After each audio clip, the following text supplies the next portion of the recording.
ആയിഷ റളിയല്ലാഹു അൻഹ സല്ലല്ലാഹു അലൈഹി വസല്ലമയോട് കുറച്ച് സ്ത്രീകൾ ഒരുമിച്ച് കൂടി സംസാരിച്ചതിനെ പറ്റി പറഞ്ഞു കൊടുക്കുകയാണ്. 11 സ്ത്രീകൾ ഒരുമിച്ച് കൂടി അവരുടെ ഭർത്താക്കന്മാരുടെ സ്വഭാവത്തെ പറ്റി ഇങ്ങനെ പറയുകയാണ്. ആ കൂട്ടത്തിൽ ബുദ്ധിമതിയായ ഒരു സ്ത്രീ തൻ്റെ ഭർത്താവിൻ്റെ നല്ല ഗുണങ്ങൾ ഇങ്ങനെ പറയുകയുണ്ടായി. വളരെ മാന്യമായി പെരുമാറുന്ന, വളരെയധികം സ്നേഹമുള്ള ആളാണ് എൻ്റെ ഭർത്താവ്.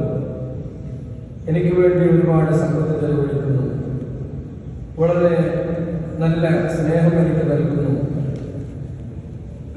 അങ്ങനെ പല രീതിയിലുള്ള ഭർത്താവിൻ്റെ ഗുണങ്ങൾ ആ സ്ത്രീ പറഞ്ഞു എന്ന് മഹദിയായ ആയിഷ റളിയല്ലാഹു അലൈഹി വസല്ലം പറയുകയാണ്. ആ സ്ത്രീ ഉമ്മു സറഅ് എന്നവർ, അവരുടെ ഭർത്താവ് അബൂ സറഅിനെ സംബന്ധിച്ചാണ് ഇത് പറയുന്നത്. അന്നേരം സല്ലല്ലാഹു അലൈഹി വസല്ലം തങ്ങൾ ആയിഷ ബിവിയോട് പറഞ്ഞു, കുന്തു ലകി കഅബി സറഅ് ലി ഉമ്മി സറഅ്, ഞാൻ ഇതേപോലെയല്ലേ അബൂ സറഅ് ഉമ്മു സറഅയോട് പെരുമാറുന്നത് പോലെയാണല്ലോ ഞാൻ നിന്നോട് പെരുമാറുന്നത് എന്ന് ആയിഷ റളിയല്ലാഹു അൻഹയോട് സല്ലല്ലാഹു അലൈഹി വസല്ലം തങ്ങൾ പറഞ്ഞു. നേരെ ആയിഷ റളിയല്ലാഹു അൻഹ സല്ലല്ലാഹു അലൈഹി വസല്ലം തങ്ങളുടെ ആ സ്വഭാവത്തെ സംബന്ധിച്ച്, ഭർത്താവ് എന്ന നിലയിൽ ആ സമീപനത്തെ സംബന്ധിച്ചൊക്കെ പുകഴ്ത്തി പറയുകയും എന്നിട്ട് സല്ലല്ലാഹു അലൈഹി വസല്ലം തങ്ങളോട് പറഞ്ഞു, ബി അബി വ ഉമ്മി യാ റസൂലല്ലാഹ് ബൽ അൻത ഖൈറുൻ ലീ മിൻ അബീ സറഅ്, അങ്ങ് അബീ സറഅിനെ പോലെയല്ല, മറിച്ച് അതിനേക്കാളും ഖൈറായവരാണ്, ഖൈറായ രീതിയിൽ എന്നോട് പെരുമാറുന്നവരാണ് എന്ന് മഹദിയായ ആയിഷ റളിയല്ലാഹു അൻഹ പറയുകയാണ്. അതായത് നല്ല സ്ത്രീകളുടെ വലിയ അടയാളമാണ് ഭർത്താവിനെ അനുസരിക്കുക, ഭർത്താവിനെ ബഹുമാനിക്കുക, ഭർത്താവിന്റെ നല്ല ഗുണങ്ങൾ എണ്ണി പറയുക എന്നുള്ളത്. അത് ഒരു സ്ത്രീയുടെ ഏറ്റവും വലിയ ക്വാളിറ്റിയാണ്. നമ്മുടെ ഭാര്യമാർക്കുണ്ടാകേണ്ടുന്ന ഏറ്റവും വലിയ സ്വഭാവ ഗുണമാണ്. കാരണം അങ്ങനെയുള്ളവരെ സംബന്ധിച്ചാണ് ഖുർആൻ അല്ലാഹു തആല പറഞ്ഞത്, സ്വാലിഹാത്തു ഖാനിതാത്തുൻ ഹാഫിളാത്തുൻ ലിൽ ഗൈബി ബിമാ ഹഫിളല്ലാഹ്. സ്വാലിഹത്തുകളായ സ്ത്രീകൾ അവർ അനുസരണയുള്ളവരാണ്. അവര് ഭർത്താവിന്റെ സാന്നിധ്യത്തിലും അല്ലാഹു തആല ലഭിച്ച ആ ഒരു വിശ്വാസം, ഭർത്താവിനോടുള്ള ആ വിശ്വാസം അവർ വിടുന്നവരാണ്. അവരുടെ മാന്യത, അവരുടെ പവിത്രത, അവരുടെ ചാരിത്രം കാത്തു സൂക്ഷിക്കുന്നവരാണ്. അതുകൊണ്ട് തന്നെ നല്ല പെണ്ണുങ്ങളെ സംബന്ധിച്ചിടത്തോളം അവരെപ്പോഴും ഭർത്താവിനെ അനുസരിക്കുകയും ഭർത്താവിന്റെ ഗുണഗണങ്ങൾ എണ്ണി പറയുകയും ചെയ്യും. അങ്ങനെയല്ലാതെ എങ്ങനെ സ്വഭാവം, അങ്ങനെ ആണല്ലോ നമ്മുടെ സംവിധാനം. കാരണം ഭർത്താവ് എന്ന് പറയുന്നത് ഒരു കുടുംബത്തിന്റെ നെടുന്തൂണാണ്. അവരാണല്ലോ കുടുംബത്തിന്റെ നായകൻ. അവരെ ആശ്രയിച്ചുകൊണ്ടാണല്ലോ ഭാര്യയും മക്കളും എല്ലാവരും ജീവിക്കുന്നത്. ഭർത്താവിന്റെ അധ്വാനങ്ങൾ, നമ്മുടെ സമയങ്ങൾ, നമ്മുടെ എല്ലാ കഴിവുകളും അത് നമ്മുടെ കുടുംബത്തിന് വേണ്ടിയാണ് നാം ഉപയോഗപ്പെടുത്തുന്നത്. അതുകൊണ്ട് തന്നെ ഭർത്താവിനെ അംഗീകരിക്കുന്ന ഒരു കുടുംബം, ഭർത്താവിനെ ബഹുമാനിക്കുന്ന ഒരു കുടുംബം, ആ കുടുംബത്തിലാണ് ഏറ്റവും സമാധാനം ഉണ്ടാകുക. ഏറ്റവും സംസ്കാര സമ്പന്നമായ ഒരു തലമുറ വളർന്നു വരിക സ്ത്രീകളുടെ കുടുംബങ്ങളിലാണ്. കാരണം എപ്പോഴും ഉപ്പയെ പറ്റി നല്ലത് പറയുമ്പോൾ അത് കുട്ടികൾക്കുള്ള വലിയ ഒരു ഒരു മെസ്സേജാണ്, കുട്ടികൾക്കുള്ള ഒരു മാതൃകയാണ്. കാരണം ഉപ്പാനെ പറ്റി നല്ലത് പറയുക, ഉപ്പാന്റെ ഭാഗത്തെ സംബന്ധിച്ച് പറയുക, ആ മക്കളിൽ ഉപ്പാനോട് ബഹുമാനം ഉണ്ടാകും. ഉപ്പ തിരിച്ചും ഉമ്മയെ സംബന്ധിച്ച് കുട്ടികളോട് നല്ലത് പറയുമ്പോൾ ആ കുട്ടികൾക്ക് വലിയ തലമുറകളിലേക്ക് കൈമാറപ്പെടുന്ന ഒരു നല്ല മെസ്സേജാണ്, ഏറ്റവും നല്ല സ്വഭാവത്തിന്റെ മെസ്സേജുകളാണ്. അങ്ങനെയാണ് ഭാര്യ ഭർത്താക്കന്മാരിൽ നമുക്ക് പിന്നെ ആ ബന്ധം വേണ്ടത്. ഭർത്താവ് ചെയ്യുന്ന ഗുണങ്ങളെ സംബന്ധിച്ച് എപ്പോഴും ഭാര്യ ഓർക്കുകയും അതിന് നന്ദി ഉണ്ടാവുകയും ചെയ്യണം. ചെറിയ കാര്യങ്ങളാണെങ്കിൽ പോലും അതിന് നന്ദി ഉണ്ടാകണം. കാരണം ചെറിയ കാര്യങ്ങളിൽ നന്ദി ചെയ്യുന്നവർ മാത്രമാണ് വലിയ കാര്യങ്ങളിൽ നന്ദി ചെയ്യുക. മാത്രമല്ല ജനങ്ങൾക്ക് നന്ദി ചെയ്യാത്തവർ അല്ലാഹുവിന് ചെയ്യില്ല എന്നുള്ളതാണ്. അതുകൊണ്ട് തന്നെ ഭാര്യ ചെയ്യുന്ന നല്ല കാര്യങ്ങൾക്ക് ഭർത്താവ് ചെയ്യുന്ന നല്ല കാര്യങ്ങൾക്ക് ഭാര്യയും എപ്പോഴും നന്ദിയുള്ളവരായിരിക്കണം. കാരണം അങ്ങനെയല്ല എങ്കിൽ തീർച്ചയായും അത് മോശമായ ആചരണത്തിന് പോലും കാരണമായി തീർന്നുള്ളതാണ്. പറയുന്നു, ഭർത്താവിന് നന്മ ചെയ്യാത്ത പെണ്ണിലേക്ക് അല്ലാഹു നോക്കുക പോലും ചെയ്യുകയില്ല എന്ന് തങ്ങൾ പറയുകയാണ്. അതുകൊണ്ട് തന്നെ ഭാര്യ ഭർത്താക്കന്മാർക്കിടയിൽ ഏറ്റവും നല്ല ബന്ധം വേണം, ഏറ്റവും നല്ല സ്നേഹബന്ധങ്ങൾ വേണം. മാത്രമല്ല അത് അവരുടെ ആഹ്റവിജയത്തിന് വരെ കാരണമായി തീരുമെന്നുള്ളതാണ്. സ്വർഗീയ സ്ത്രീകളിൽ ഏറ്റവും ഹൈറായവരാണ് ഏറ്റവും സ്നേഹം പുലർത്തുന്നവരും ധാരാളം പ്രസവിക്കുന്നവരും ഭർത്താവിനെ ഏറ്റവും കൂടുതൽ ഭർത്താവുമായി സഹകരിക്കുന്നവരാണ്, ഭർത്താവിനെ സ്നേഹിക്കുന്നവരാണ്, ഭർത്താവിനെ അനുസരിക്കുന്നവരാണ്.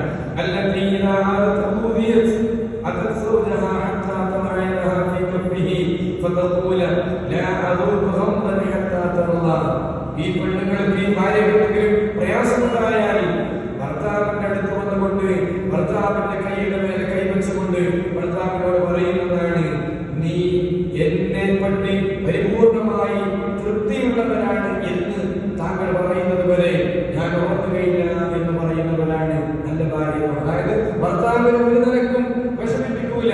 ഭർത്താവിനോട് എന്തെങ്കിലും വിഷമമുണ്ടായ പെരുമാറ്റമുണ്ടായാൽ തന്നെ ഉറങ്ങുന്നതിന് മുമ്പ് അത് പൊരുത്തപ്പെടിച്ചുകൊണ്ട് ഭർത്താവിനിക്ക് എന്നെ തൊട്ട് പരിപൂർണമായി തൃപ്തിയാണ് എന്ന് ഭർത്താവിനെ ആ തൃപ്തി നേടിയതിനു ശേഷം മാത്രമേ ഞാൻ ഉറങ്ങുകയുള്ളൂ എന്ന് പറയുന്ന പെണ്ണാണ് ഏറ്റവും നല്ല ഭാര്യ എന്ന് സല്ലല്ലാഹു അലൈഹി വസല്ലം തങ്ങൾ പറഞ്ഞു. അതുകൊണ്ട് തന്നെ നമ്മുടെ ജീവിതത്തിൽ നല്ല ഭാര്യമാരെന്ന് അല്ലാഹു തആല പറഞ്ഞല്ലോ, അല്ലാഹു തആല നൽകുന്ന വലിയ അനുഗ്രഹമാണ് നല്ല ഭാര്യ എന്ന് പറയുന്നത്. കാരണം ഇത് ദുനിയാവിലും ആഖിറത്തിലും സ്വർഗ്ഗത്തിലും വരെ നിലനിൽക്കുന്ന ബന്ധമാണ്, ഒരിക്കലും മുറിഞ്ഞു പോകാത്ത ബന്ധമാണ്. അതുകൊണ്ട് തന്നെ നല്ല ഭാര്യമാർ ഭർത്താവിനെ അനുസരിക്കുകയും ഭർത്താവിന്റെ രഹസ്യങ്ങൾ സൂക്ഷിക്കുന്നവരുമായിരിക്കണം.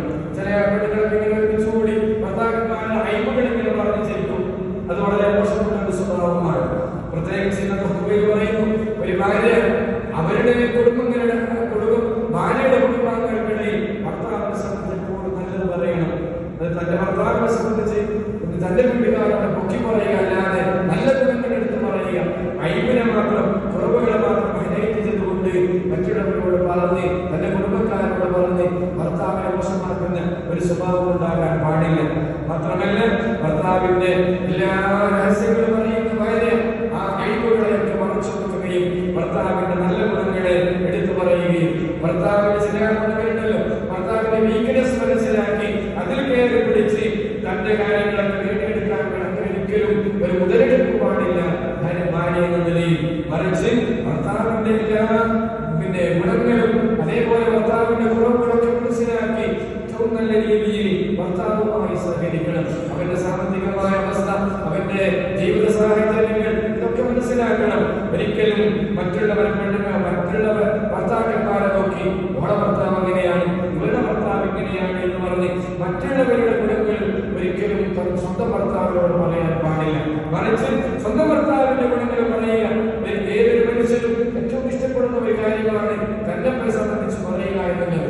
ഭാര്യ ഭർത്താവിനെ സംബന്ധിച്ചും ഭർത്താവ് ഭാര്യയെ സംബന്ധിച്ചും അവരുടെ ആ നല്ല ഗുണങ്ങൾ എടുത്തു പറഞ്ഞുകൊണ്ട് പരസ്പരം പുകഴ്ത്തി പറയുക.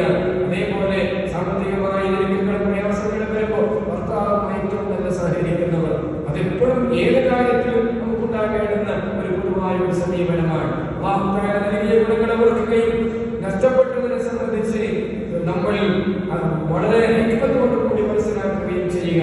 നമ്മളെക്കാൾ ഇല്ലാത്തവർ, നമ്മളെക്കാൾ ആരോഗ്യമില്ലാത്തവർ, സമ്പത്തില്ലാത്തവർ അങ്ങനെയുള്ളവരിലേക്കാണ് നമ്മൾ നോക്കേണ്ടത്.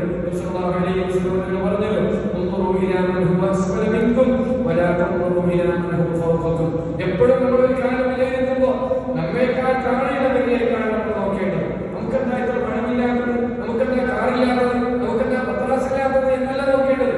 വീടില്ലാത്ത വാടകയോട് വർഷങ്ങളായി താമസിക്കുന്നവരുണ്ട്, ഒരുപാട് ആരോഗ്യപരമായ പ്രശ്നങ്ങളുള്ളവരുണ്ട്, ജീവിക്കാൻ പ്രയാസപ്പെടുന്നവരുണ്ട്, തൊഴിലില്ലാത്തവരുണ്ട്. അവരിലേക്ക് നോക്കി നമ്മൾ പറയണം, നമുക്കൊരു വീടെങ്കിലും ഉണ്ടല്ലോ, നമുക്ക് അത്യാവശ്യമായ സാമ്പത്തികമായ അവസ്ഥയുണ്ടല്ലോ, നമുക്കൊരു ജോലിയുണ്ടല്ലോ. ഇങ്ങനെ അങ്ങനെ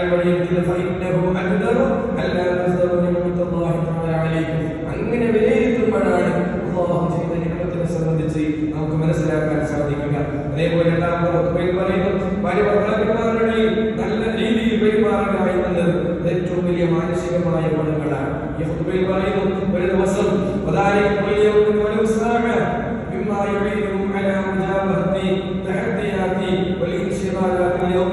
ഇങ്ങനെ ഒരുപാട് കാര്യങ്ങൾ പറയുന്നു. ഭാര്യഭർത്താക്കന്മാരാണ് ഒരു ദിവസം 1 മണിക്കൂറെങ്കിലും എന്താണ് സ്വകാര്യമായി കാര്യങ്ങൾ അങ്ങോട്ടും ഇങ്ങോട്ടും സംസാരിക്കാനിരിക്കണം. അതായത് കുറച്ച് സമയമെങ്കിലും ഭാര്യ ഭർത്താവ് എന്ത് ചെയ്യണം? സ്വകാര്യമായി സംസാരിക്കണം. അത് നമ്മുടെ ടെൻഷൻ മാറാൻ, നമ്മുടെ വിഷമങ്ങൾ മാറാൻ, നമ്മുടെ പ്രയാസങ്ങൾ മാറാൻ അത് നമ്മളെ സഹായിക്കും. കാരണം അങ്ങനെ ടെൻഷൻ മാറിയാൽ അത് നമ്മുടെ ബിസിനസ്സിന് നല്ല ഗുണമാണ്, ജോലി ചെയ്യാനുള്ള ഉന്മേഷമാണ്, വിവാദത്തിന് ഉന്മേഷമാണ്. ഇങ്ങനെ ഭാര്യയുമായി സംസാരിക്കാനുള്ള സമയം കണ്ടെത്തണം. ഇവിടെ ഒരുപാട് ഫാമിലികൾ നമുക്കറിയാം, ബിസിനസിന്റെ തിരക്ക് കാരണം ഭാര്യയ്ക്ക് പോലും ഒരു കൃത്യമായ ഒരു ദിവസത്തിൽ ഒരു സമയം പോലും കിട്ടാതെ എത്രയോ ആളുകൾ ആ വീട്ടിലേക്ക് കയറി വരുമ്പോൾ ഭയങ്കര ദേഷ്യമായിരിക്കും. ബിസിനസിന്റെ പ്രശ്നം, ഒരുപാട് ഫോണുകൾ, മെസ്സേജുകൾ, ആകെ ടെൻഷൻ, ഇതിനൊക്കെ ദേഷ്യം തീർക്കുന്ന ഭാര്യയോടായിരിക്കും. തൊട്ടാലും പെടുത്താനും ഭാര്യയുടെ കാര്യം ദേഷ്യം. ഇവരൊക്കെ അനുഭവിക്കുന്ന മാനസികമായ പ്രയാസങ്ങൾ ഒരിക്കലും ഉണ്ടാകാൻ പാടില്ല. ഒരിക്കലും നമ്മൾ മക്കളോട് പോലും ദേഷ്യം പിടിക്കുന്നുവെങ്കിൽ മക്കൾക്ക് ബോധ്യമാകണം, എന്റെ ഭാഗത്ത് നിന്ന് തെറ്റ് വന്നത് കൊണ്ടാണ് ഉപ്പ എന്നോട് ദേഷ്യം പിടിച്ചത് എന്ന് കുട്ടികൾക്ക് ബോധ്യമാകണം. നമ്മൾ ടൗണിൽ പോയി നമ്മുടെ ബിസിനസിന്റെ തരസകൾ വീട്ടിലേക്ക് കയറി വരുമ്പോ മകൻ സ്നേഹത്തോട് ഓടി വരുമ്പോ അല്ലെങ്കിൽ ഭാര്യ മുന്നിൽ നിൽക്കുമ്പോ ഭാര്യ കൊണ്ട് ദേഷ്യം പിടിച്ചെങ്കിൽ വാങ്ങിയാൽ എന്തിനാണ് ഈ മനുഷ്യൻ ഇങ്ങനെ പെരുമാറുന്നത് എന്ന് മക്കൾ ചിന്തിക്കും. അവരുടെ കൽപ്പിൽ നമ്മോടുള്ള ദേഷ്യമുണ്ടാകും, ഭാര്യയ്ക്ക് നമ്മോട് ഈർഷ്യതയുണ്ടാകും. ഈ മനുഷ്യൻ വരുന്നു എന്ന് പറയുമ്പോൾ തന്നെ അവരുടെ കൽപ്പുകളിൽ വെള്ളം പേടി. പണ്ടുകാലത്ത് എങ്ങനെയായിരുന്നു? പണ്ടുകാലത്ത് ആൾക്കാർ ടൗണിലൊക്കെ പോയി വരാതെ ഭയങ്കര പേടിയായിരുന്നു. ഭാര്യ ഭയങ്കര ദേഷ്യത്തിനായിരിക്കാം, ക്ഷീണോ യാത്രാക്ഷീണം ദൂരത്ത് സാധനങ്ങളൊക്കെ പൊക്കി ബസ്സും കാര്യങ്ങളൊക്കെ സൗകര്യങ്ങൾ ഭയങ്കര ദേഷ്യത്തിനായിരിക്കും. ഒരിക്കലും പാടില്ല. എപ്പോഴും നമ്മൾ ചേർത്ത് നിർത്തേണ്ട, സ്നേഹം നൽകേണ്ടവരാണ് അവർ. എത്രത്തോളം എന്ന് പറഞ്ഞാൽ മഹദിയായ ആയിഷ റളിയല്ലാഹു അൻഹയോട് മുസല്ലല്ലാഹു അലൈഹി വസല്ലം പറഞ്ഞു, ആയിഷ, നിനക്ക് ദേഷ്യം പിടിച്ചാലും നീ സന്തോഷവതിയായാലും എനിക്കറിയാമെന്ന് പറഞ്ഞു. അന്നേരം ആയിഷ ജനങ്ങൾക്ക് തങ്ങളെ നിങ്ങൾക്ക് ഇങ്ങനെ അറിയാം. അന്നേരം മുസല്ലല്ലാഹു അലൈഹി വസല്ലം തങ്ങൾ പറയുന്നു, ഇന്നി ലഅലമു ഇദാ കുന്തി അനി റാദിയ വ ഇദാ കുന്തി അലയ്യ ഖദബി. എന്നെ തൊട്ട് നീ തൃപ്തിയാണോ ദേഷ്യത്തിലാണോ എന്ന് എനിക്കറിയാം. അന്നേരം മഹദി തോന്നിക്കുന്നു, പറയുന്നു,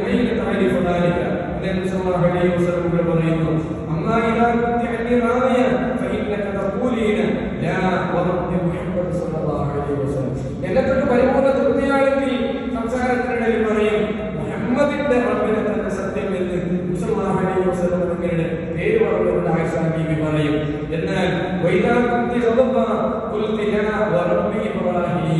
ഇബ്രാഹിം നബിയുടെ റബ്ബിനെ തന്നെ സത്യം എന്ന് ആയിഷ ബീവി പറയും. അന്നേരം എനിക്ക് മനസ്സിലാകും എന്തോ ഒരു ദേഷ്യം കൊണ്ടുവരുന്നത്.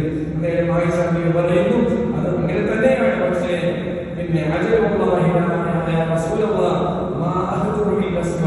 അങ്ങയുടെ ഒരിക്കലും ദേഷ്യമില്ല, അങ്ങയുടെ ആ പേര് പറയുന്നതിന് മാത്രം ഞാൻ ഉപേക്ഷിച്ചു എന്നല്ലാതെ അങ്ങയുടെ ഒരിക്കലും ദേഷ്യമില്ല. പക്ഷെ അങ്ങനെയാണ് എനിക്ക് ചെറിയൊരു ദേഷ്യം തോന്നുമ്പോഴാണ് ഞാൻ ആ രീതിയിൽ ഉപയോഗിക്കാറ് എന്ന് ആയിഷ ബീവി റളിയല്ലാഹു അൻഹ. ഇങ്ങനെ പരസ്പരം ദേഷ്യം വരുമ്പോഴും സന്തോഷത്തിലും ഭാര്യയ്ക്ക് ദേഷ്യം പിടിക്കുമ്പോൾ നമ്മളൊന്ന് അടങ്ങിയാൽ മതി, അവരുടെ സമാധാനമാണ്. നമുക്ക് ദേഷ്യം പിടിക്കുമ്പോൾ ആരോട് പറഞ്ഞാൽ മതി, ഒന്ന് അടങ്ങണേ. ഞാൻ ദേഷ്യം പിടിക്കുമ്പോൾ അല്ലാതെ പറയല, ഞാൻ ദേഷ്യം പിടിക്കുമ്പോൾ ഒന്ന് അടങ്ങി. അങ്ങനെ പരസ്പരം സഹകരിച്ചുകൊണ്ട് ഏറ്റവും നല്ല രീതിയിൽ സമാധാനപരമായ സന്തോഷപരമായ ജീവിതം നയിക്കാൻ പണികളോട് പറയേണ്ടവരാണ്. ഭാര്യമാരോട് സ്നേഹം ചെയ്യുക. നൽകുമാറാകട്ടെ.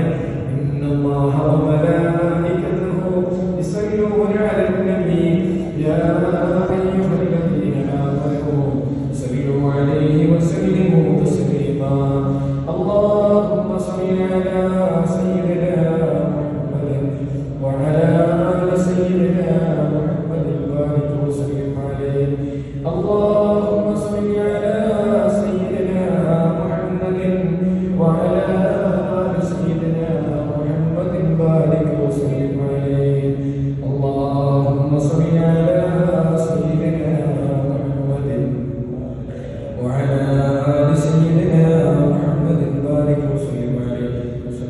جميع الأنبياء والمرسلين والحمد لله رب العالمين. بسم الله الرحمن الرحيم. الحمد لله رب العالمين. يا ربنا لك الحمد كما ينبغي لجلال وجهك وعظيم سلطانك. اللهم صل وسلم وبارك على رسولك سيدنا محمد وعلى آله وصحبه سيدنا ومولانا محمد. الرحمن الرحيم. يا الله مجلسنا يقبل سيدنا ربه بمثل صلاة وسلام على قبولك ربه بكل عز وجل بما النبي صلى الله عليه وسلم തങ്ങളുടെ പരിശുദ്ധമായ ഹദ്റത്തിലേക്ക് നേരിട്ട് ഒഴിവാക്കി കൊടുക്കണേ റബ്ബേ. ഇവിടുത്തെ സന്തോഷം നൽകണേ അല്ലാഹ്. നബി സല്ലല്ലാഹു അലൈഹി വസല്ലം തങ്ങളിലുള്ള തിരിച്ചുള്ള സലാമിനെ ഓരോരുത്തരിലേക്ക് എത്തിച്ചു തരണേ റബ്ബേ. അല്ലാഹു സ്വലാത്തിന്റെ സലാമിനെ ഹഖോടെ അമലുകളെ കബൂൽ ചെയ്യണേ റബ്ബേ. അല്ലാഹുവിന്റെ ദോഷങ്ങളൊക്കെ മാപ്പാക്കി തരണേ റബ്ബേ. അല്ലാഹുവേ ശഅബാൻ ഖദറിന്റെ ജനാബിൽ നിന്റെ പ്രത്യേകമായ റഹ്മത്ത് ആഗ്രഹിച്ചുകൊണ്ട് ഞങ്ങൾ ചെയ്ത എല്ലാ അമലുകളെയും കബൂൽ ചെയ്യണേ റബ്ബേ. അല്ലാഹുവിന്റെ പ്രത്യേകമായ മഗ്ഫിറത്ത് നീ അനുഗ്രഹിച്ചു ഞങ്ങളെയും മാതാപിതാക്കൾ ഉസ്താദുമാർ ഭാര്യ സന്താനങ്ങൾ സഹോദരി സഹോദരന്മാർ നിങ്ങൾക്ക് വേണ്ടപ്പെട്ടവർ എല്ലാ മുഅ്മിനീങ്ങളെയും അനുഗ്രഹിക്കണേ റബ്ബേ. അല്ലാഹുവേ കഴിഞ്ഞ രാത്രിയിൽ നീ പ്രത്യേകമായ റഹ്മത്ത് നൽകിയിട്ട് നിങ്ങൾ നീ ചേർക്കണേ റബ്ബേ. അല്ലാഹു നിങ്ങൾ ചെയ്ത അമലുകൾ നീ കബൂൽ ചെയ്യണേ റബ്ബേ. നിങ്ങളുടെ ദുആക്ക് ഉത്തരം നൽകണേ അല്ലാഹ്. അല്ലാഹു നീ ദീർഘായുസ്സ് രേഖപ്പെടുത്തി നിങ്ങൾ നീ ചേർക്കണേ റബ്ബേ. അല്ലാഹു നീ ആയുസ്സ് നൽകുന്ന കാലത്തോട് നിങ്ങൾക്ക് ആഫിയത്ത് നൽകണേ അല്ലാഹ്. അല്ലാഹു ആരോഗ്യവും വിനോദവും വലിയ പുസ്തകങ്ങളാണല്ലോ റബ്ബേ.